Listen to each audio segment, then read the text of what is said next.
Quando nós vamos contar uma história para uma criança, quando uma criança nos faz uma pergunta importante e não podemos fugir da verdade, mas também temos de ter sabedoria para falar numa linguagem que ela entende. Essa história é assim, contada de uma maneira muito rasa. É esta a interpretação que fazemos da maneira como o sistema religioso passa as verdades do reino ideal para as pessoas. Tudo nos é apresentado de uma maneira tão rasa como aquela história da cobra falante. E diante de tudo o que tenho aprendido nos últimos dias, eu tenho cada vez mais a convicção de que, ainda que sabemos que há muito fermento e muita coisa acrescentada na nossa Bíblia e também tirada, um dos grandes problemas nossos a respeito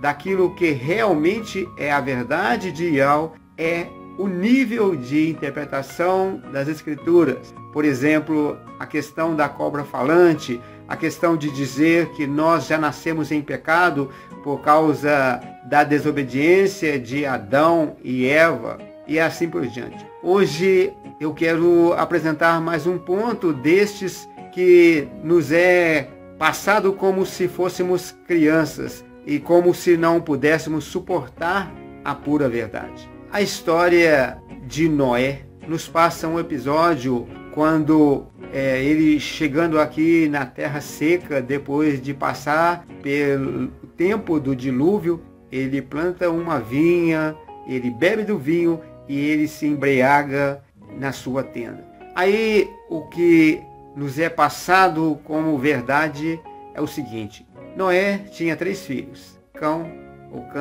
Sem e Jafé. E um desses filhos, o Cã, o viu nu na sua tenda e, saindo dali, ele zombou, ele riu e contou isso para os seus irmãos. E que então os seus irmãos tomaram uma capa e foram de costa e cobriram a nudez do seu pai.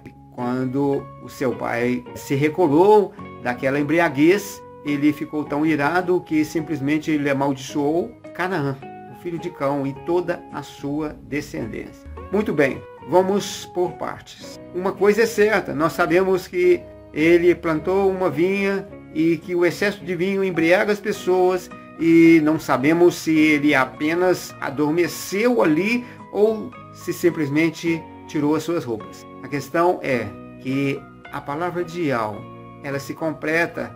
Não podemos entender a verdade sobre o que está escrito baseado em apenas um texto. E em Levítico 18:8, a partir desse versículo 8, há uma série de relações sexuais ilícitas. Todos aqueles versículos falando dessas relações íntimas entre um homem e uma mulher, e começa com a mãe. E ali nos é passado claramente que a nudez do nosso pai é a nossa mãe. Então, o que nós entendemos de maneira clara e real: não é permitido uma pessoa ter relações sexuais com a sua mãe.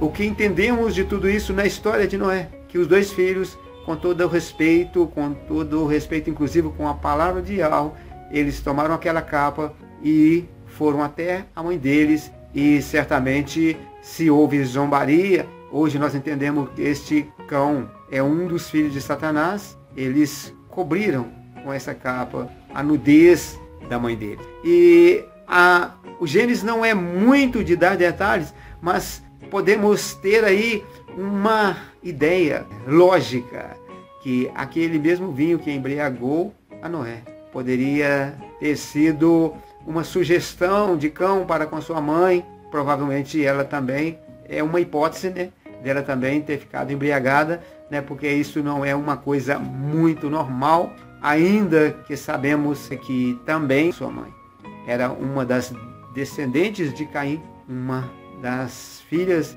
de Satanás. Então nós podemos ver quanta coisa nos é ocultada, quantas verdades nos é passado de formas tão rasas, como aquela questão da cobra falante, como essa questão aí como também a questão da pré-existência, que não nos é dito nada a respeito dos animais do campo em Gênesis, que é um tipo dos demônios que tem atuação nessa terra, como por exemplo a sexualidade dos anjos, baseado em um único ponto que Yahushua falou, que as pessoas no reino bovino não se casam, nem se dão em casamento, mas serão como os anjos. Vemos ali que os anjos, dependendo da sua hierarquia e do tempo estabelecido por Yahweh, eles podem sim se reproduzirem. E uma coisa que nós estamos aprendendo é que todo pecado, tudo que acontece nesta terra é uma repetição daquilo que num passado distante já aconteceu no reino celestial. Esta é a porção de hoje. Ore, porque no futuro eu pretendo começar uma escola de profetas. Eu sei que o meu conhecimento também é raso. Eu sei que tantas coisas que tenho aprendido ainda são pouco diante de toda a verdade. Mas assim como as crianças começam juntando as letras para depois formar as palavras, eu quero aprender mais e mais e não quero ficar com verdades guardadas para mim. Eu percebo que muito é dito na internet e pouco é dito cara a cara, de pessoas para pessoas. Mas eu sei que isso está aumentando, as pessoas estão trazendo o nome de Yahushua nas suas camisas, eu sei que estão pregando nas praças, em todos os lugares, mas eu ainda sinto que isso é pouco. E para dar a minha porção no futuro, só Yahushua sabe, pretendo formar essa escola de profetas, porque Yahushua não fundou igreja, mas ele tinha uma escola de profetas que foram mais tarde enviados ao mundo inteiro. Shalom de Yahushua, um forte abraço, até breve.